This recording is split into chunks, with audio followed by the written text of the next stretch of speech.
Ang sikip-sikip na ng bra ko, guys, but I don't have choice kasi mag-get ready with me tayo dahil representative yung anak ko sa The Prisa sa kanilang school at maaga tayong aalis para hindi siya ma-disqualify. Huy! And for today's video ay susuotin ko nga pala ang paunang pasabay item ko sa BKK kay B Apparel. Ayan, God. Pagdating talaga sa tela, guys, tignan nyo naman yung fabric niya. Ang kapal-kapal. At saka maramdami ng style nito, girl. O, diba? May pa-fit-fit siya. Di bali na medyo malaki-laki pa yung chan natin. Bahala kayo dyan. At eto yung look niya sa likod. Ayan, may pa-button siya, dalawa. So, sa mga gustong mag-check, meron pang available ng mga pasabay, baka may extra siyang mga binili, ilalagay ko lang dito yung tindahan niya or kung saan mo siya ma-reach out. Okay, so, tatanggalin ko lang to kapag nasuot ko na to, tapos papalitin ko siya ng nipple cover because hindi na ako sanay ng may bra, hindi naman talaga ako nag-bra. So, i-unzip na muna natin siya. Ayan. Nang hindi tayo mahirapan, girl. Okay. Ay, yung panty ko pala from Fine to. Okay. Baka lang chante. Uy. Sino ka dyan? Makina ng likod ko. Nakifeel ko yung laman eh. Meet halfway sila eh. Oh my God. Para akong suman.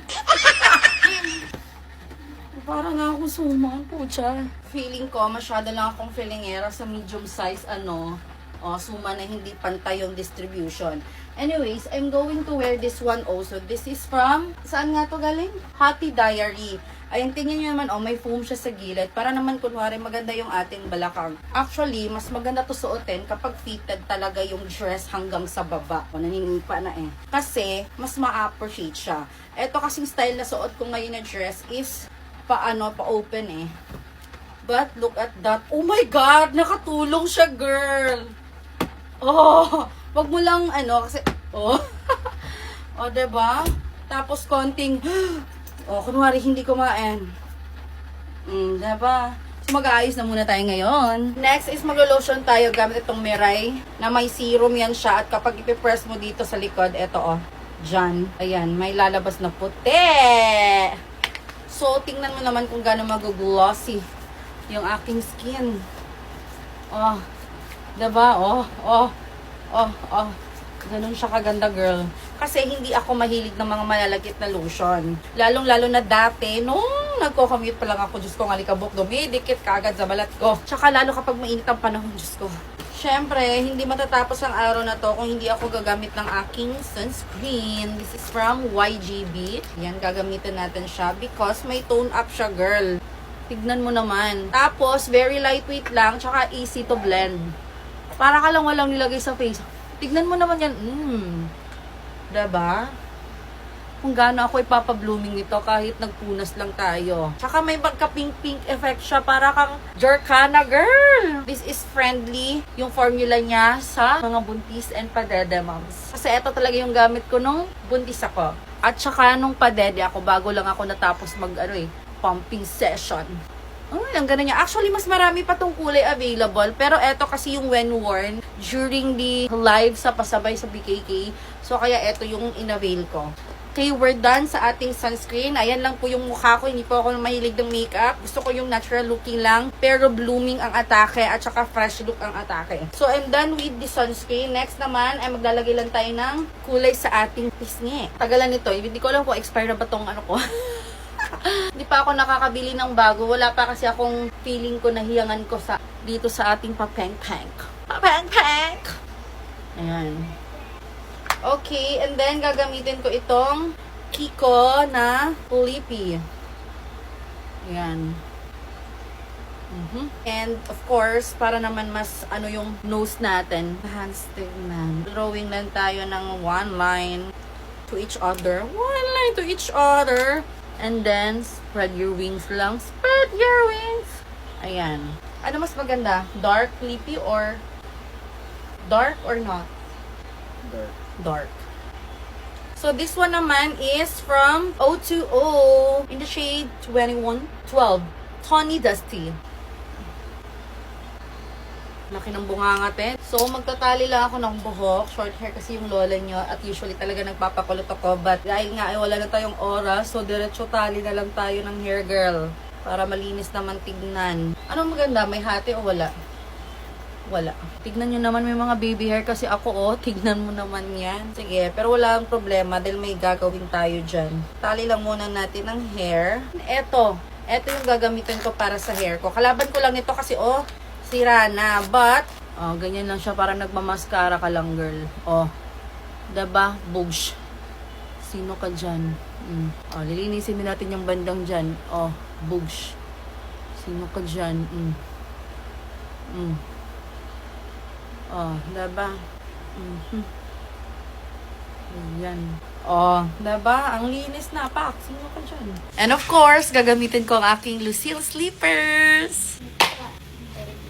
429 lang ata ito bili ko, 449. Kasali na shipping. Oh. Ito po yung batang bago kong isinilang. Para pong lalaki, but girl po ito. Ito naman po yung ate, nasasali mamaya. Siya po ang representative ng school nila. Kambate kadasay, Macy-sang. O yan, Japanese school kasi siya, sa mga hindi nakakaalam. At may pa-notes-notes pa siya dito. Are you ready?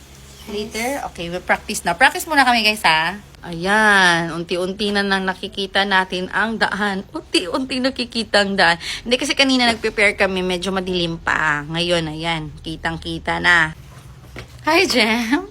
Pero pag natali yung dalawang buhok, pag natali into two ang kanyang hair, talagang magandang babae. Ay, tumulo yung laway.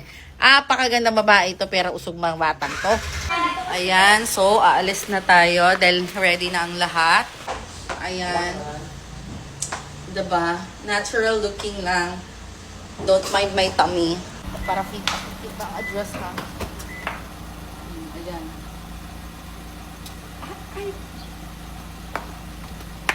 Kita-kits later. Nasa school na kami guys at oh my god, ang laki ng tiyan ko. Nag-drive-thru lang kami sa McDo kasi dyan lang naman yung McDo. Tapos pagdating namin dito, wala pang masyadong tao. At while waiting sa school van nila, so nagbe-breakfast na muna kami dito. Ayan, masyadong busy ang lahat. Kain na muna ako. Ayan guys, papunta na kami. At ayan yung van nila, Macy, sa school nila. Sinusundan na namin, convoy na muna kami ngayon. Papuntang Precious School. Dito pala yung Precious. Ay, Cafe Precious pa niya. Dito pala yung school ng Precious. Malapit lang kala Ninong. Ayan.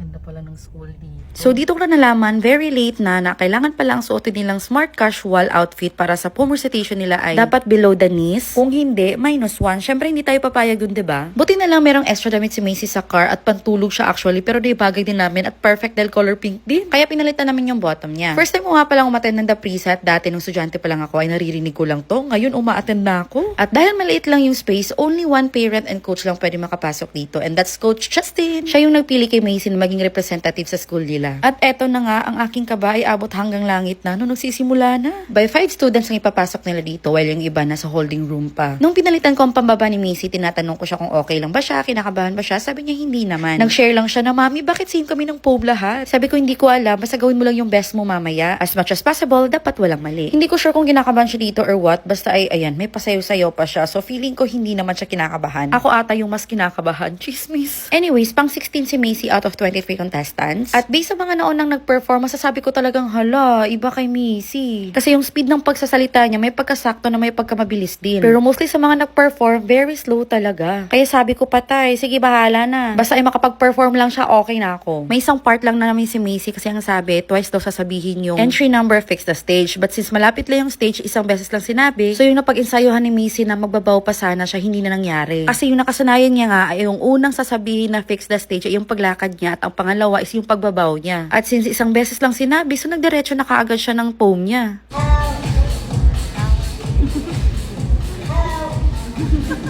Hindi na ako mapakali dito sa mga moment na to kasi mas kinakabahan talaga ako kaysa sa kanya. Entry number 16, face the stage.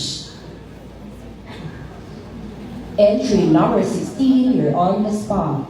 The best day ever. Today is the best day. I just know.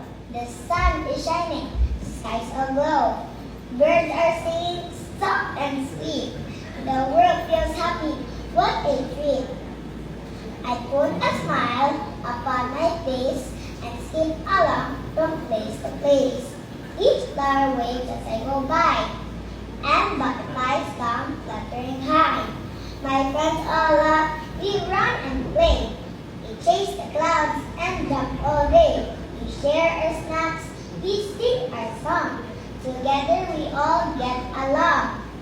When evening comes, I softly say, thank you, Lord, for this bright day. I close my eyes, my heart feels light. Tomorrow, too, will be so bright.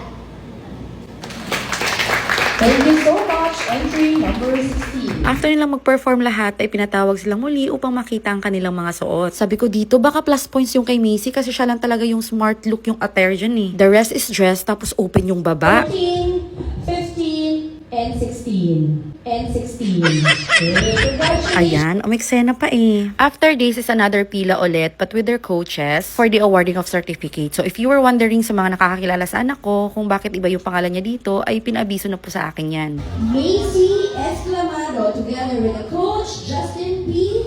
Jamila from Philippine Nikkei Jinkai International School. Yung nasa na name ni Macy's hindi complete, dapat Macy Hailey Itamura. At yung spelling din mali, pero kasi hindi nila naabutan yung Canva. Pero okay lang naman kasi nag-FYI naman sila at papalitan daw nila yung tama na. Ayan, kitang-kita nyo naman sa lahat ng mga babaeng representative dito ay si Macy lang yung hindi naka-dress. At since first time po nga sa ganito, kasi si Justin ko na nalaman na meron pala yung lahat ng list kung pang ilang rank yung representative sa inyo. Si Macy on her first experience is top 14 po siya out of 23 contestants. At not bad na po para sa akin yan, though Macy is expecting na matawag yung name niya sa top 5. Before pa nangyari yung announcement, I already told her na whatever the result is, Mommy is already more than proud na siya ang nagrepresenta sa school nila. I explained it to her very well at dyan talaga masusukat ang pagiging mama. Buti na lang talaga at naintindihan ka agad yan. Sabi ko lang sa kanya, langga, success doesn't come overnight. Don't chase the spotlight, chase the work. And it doesn't come to you, you go to it. I love you so much, Ate Macy. Kayo lagi ang lakas ko.